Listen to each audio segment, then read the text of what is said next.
Hello everybody and welcome. Today I'm going to unbox two things. My third HP microserver. I have a N40L and this is going to be my second Gen 8. As soon as I heard that HP was moving to the G10 and that the G10 doesn't have ILO and doesn't have a socketed CPU, I decided it was time for it. So it's going to be a spare. And I'm gonna just keep it Windows running, maybe even put a nice GPU in it so I can play a few games sometimes. And it's gonna be basically my Windows machine. I don't have a Windows machine now, but sometimes I need to run Windows and I've been relying on VMs, which is quite annoying sometimes. The second box of the day is this huge and heavy one. It's part of my project and fills a gap in the, list of available operating systems that I can run at home natively. And this one I'm especially annoyed to run in VMs because also I really want to play some old games like SimCity 2000, the best one in my opinion.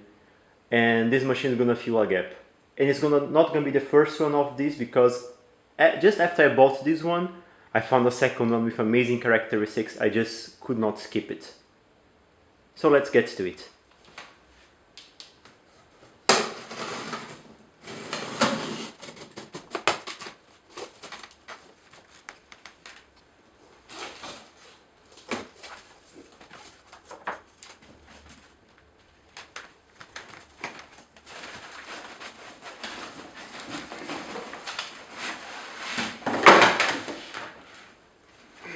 This is very stupid.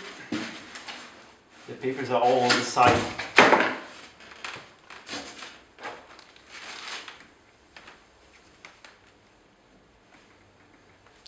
So what do we have here?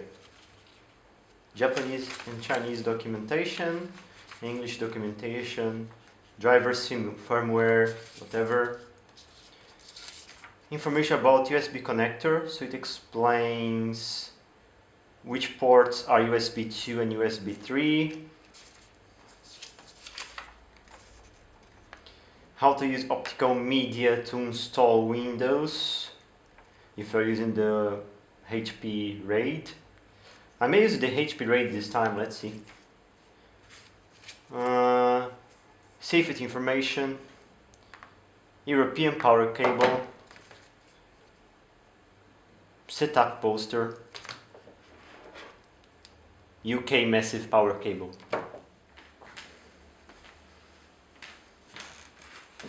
Well, we take off the phone. 1,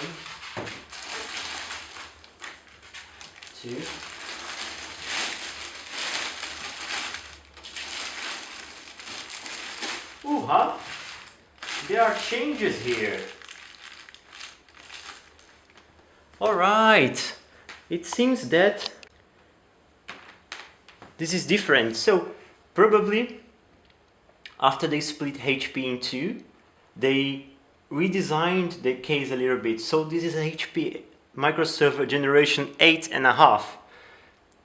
Half would just mean aesthetical differences. So there is now a badge, ProLiant MicroServer Gen 8, some rectangle here for whatever reason, and on the bottom here, I'm not sure you can see, but it says Hewlett-Packard Enterprise. Let's compare it to the previous one. So this is how the current microserver looks like, or the previous one. Where there's a square badge, there's a HP logo, and it says MicroServer Generation 8 on the bottom next to the blue status light.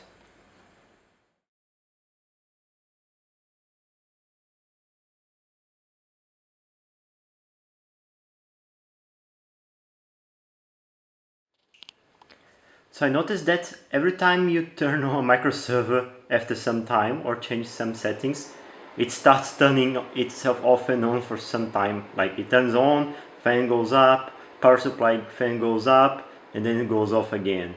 So it has done it already 2 times, and if my past experience is of any value, that's gonna be the last time, and it should now post. Fans are now blowing up really fast. So now it's posting, and well, it just complained that there is no system, but computer seems to be okay. Now I'm gonna install the extra RAM I have from the previous microserver. What else? I'm gonna install the Xeon and notify the vendor that everything works. Well, before I notify the vendor or anything else, I'm gonna go to the next box. 2 hours have passed. I'm trying to get the microserver to boot from a USB CD-ROM, and apparently it won't do it, so I'm now trying to create a USB bootable drive with Windows Server. And in the meantime, I will unbox the second item of the day.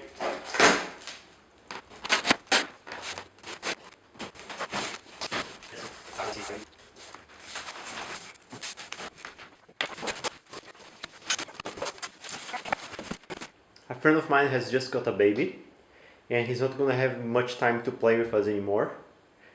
So I give him a tool for him to be able to keep doing music. He recently built a Windows PC for editing music, but nothing in the world can get the latency down. So it's really hard for him to do any real-time recording, and this should be enough with logic for him to at least do the raw tracks and keep performing. Of course, before I give it to him, I'm going to be sure it's nice and clean and do a few experiments, benchmarks, and etc.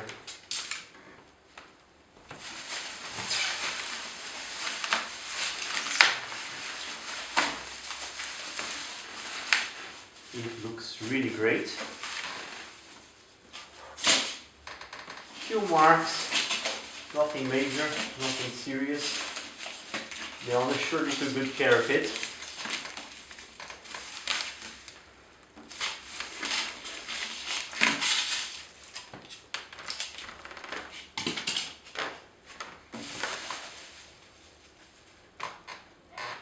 There is styrofoam everywhere.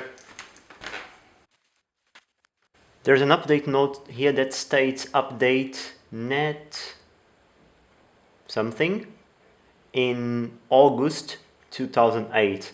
So this machine was used well into the Intel era. Here in front I'm going to have to clean this up. Taping the mirror drive doors was not very clever. I hope I'll manage to clean without damaging anything, because the machine looks really great. This Mac looks nearly flawless. If you look from the top, the handle is clear, no scratches. The drive doors also look very good. This tape should be easily cleanable. The feet also look great. Here behind we have the slots. Nothing really installed. Probably the standard graphics card is still here. Down the usual 2 USB 1 ports, 2 FireWire ports, Gigabit Ethernet, 56K modem, audio in and out, and a plug for the Apple Pro speakers, the spherical ball that didn't really take off. You have the settings, a dual processor 867 MHz processor with 256 MB of RAM at 266 MHz, 60 gigs hard drive, and a combo drive. So this is, as far as I know, the lowest end model of this era, of this period, when between the darker gray GeForce and the FireWire 800, just after the Quicksilver. Now it's time to see how it looks like inside. The system is really clean. It looks like it was always used at home in a clean environment. No airport card installed, as you can see. If we move on, just the standard graphics card. I think that would be a GeForce 4MX. Very crappy card. The humongous heatsink that hides the two G4 processors. And here that's the standard cable that goes to the optical drives, IDE.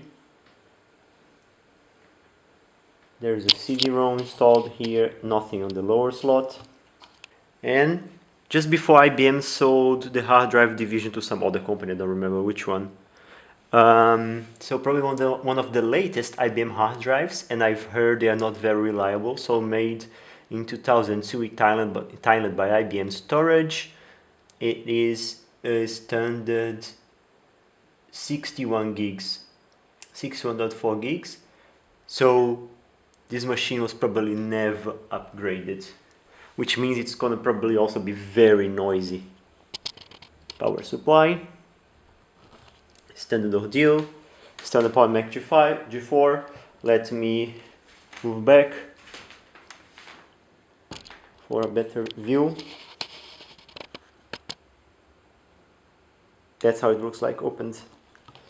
And now I'm gonna go back to the microserver, see how is the USB drive installation going, and see how I can get all this up together so I can try the G4 and install Windows, install the updates, patches, a million things that comes with it. I guess for today that'll be it. And I'll see you next time with some videos from this G4 and comparisons between this G4 and the next G4 I'm getting. Later on, getting the PowerBook into the game again. We will see.